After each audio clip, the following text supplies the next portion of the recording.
हरियाणा में पंचायतों का समय समाप्त होने के बाद सभी पंचायतों को भंग कर दिया गया और अब सरपंचों की जगह बीडीपीओ और डीसी विकास कार्यों की देखरेख करेंगे।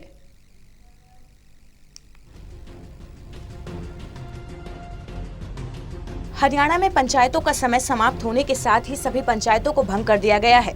अब ग्रामीण इलाके में होने वाले विकास कार्य और चल रहे विकास कार्यों की देखरेख ब्लॉक डेवलपमेंट एंड पंचायत अफसर सहित जिला उपायुक्त करेंगे।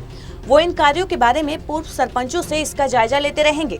वहीं इस बारे में खतौली गांव के सरपंच सतपाल का कहना है कि 5 साल के भीतर उन्होंने 75% कार्य करवाकर इस गांव में विकास की झड़ी लगा दी है।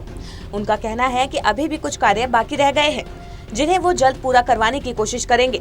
उनका कहना है कि अब इन कार्यों की देखरेख ब्लॉक डेवलपमेंट एंड पंचायत अफसर कर रहे हैं। पढ़ी लिखी पंचायत है जी, पूरे गांव की मान लिया पूरे काम में पारदर्शिता है, कोई हेरा फेरी नहीं है जी।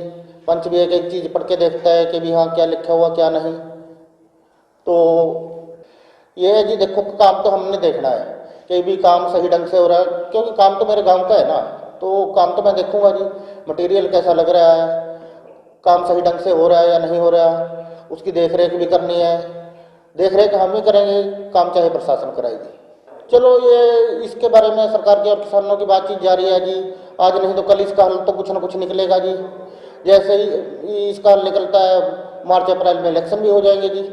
वहीं जब पंचायत चुनाव के बारे में सरपंच से पूछा गया तो उन्होंने कहा कि पंचायतों का समय खत्म हो गया है और पंचायतें भंग कर दी गई हैं, लेकिन आने वाले लंबे समय तक इस चुनाव पर किसान आंदोलन का काफी असर पड़ेगा, क्योंकि सरकार भी अपने मुद्दों पर अड़िग है और किसान भी पीछे हटने को तैयार नहीं है, जिस कारण ये चुनाव देरी से हो सकते हैं। तो इलेक्शन के लिए जैसे अभी आचार संहिता तो नहीं लगी, शायद अभी लगने वाली है, तो पंचायतों के पास से रिकॉर्ड वगैरह सब जमा करा लिया है और प्रशासन के पास जो हमारे बीडीपीओ कार्यालय है अम्बाला 2 का, उनके पास इसका सारा चार्ज है।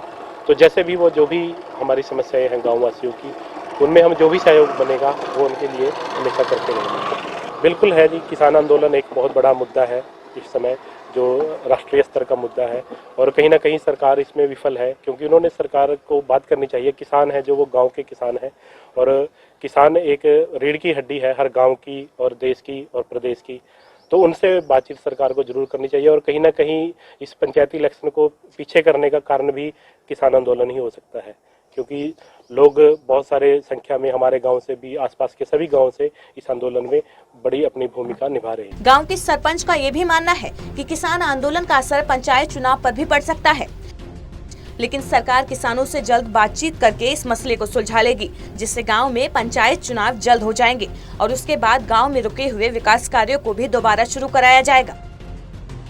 अम्बाला से कृष्ण बाली की रिपोर्ट।